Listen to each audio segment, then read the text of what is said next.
तर काल महाशिवरात्री होती म्हणून मंदिरात जायचं होतं, पण सकाळी खूप गर्दी असते म्हणून मी संध्याकाळी जायचं ठरवलं आणि बरोबर 8:30 ते 9च्या दरम्यान मला ही आरती बघायला मिळाली.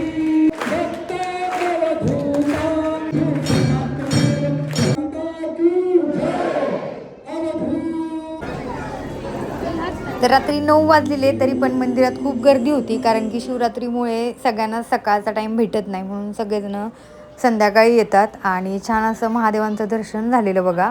तर जे पिंड होती महादेवांची त्याच्यावर आपल्याला बेलपत्र आणि फुलं वाहून देत नव्हते, कारण की महादेवांचा शृंगार केलेला, त्यामुळे बाहेरूनच सगळ्यांना दर्शन घ्यायला लावत होते. तर आजच्या ह्या महाशिवरात्रीच्या दिवशी छान असं दर्शन झालेलं आहे आणि याचा दिवस माझ्यासाठी खूप छान होता. घरी येऊन थोडा फराळ केला. तर परत भेटूया नेक्स्ट ब्लॉगमध्ये. तोपर्यंत बाय बाय.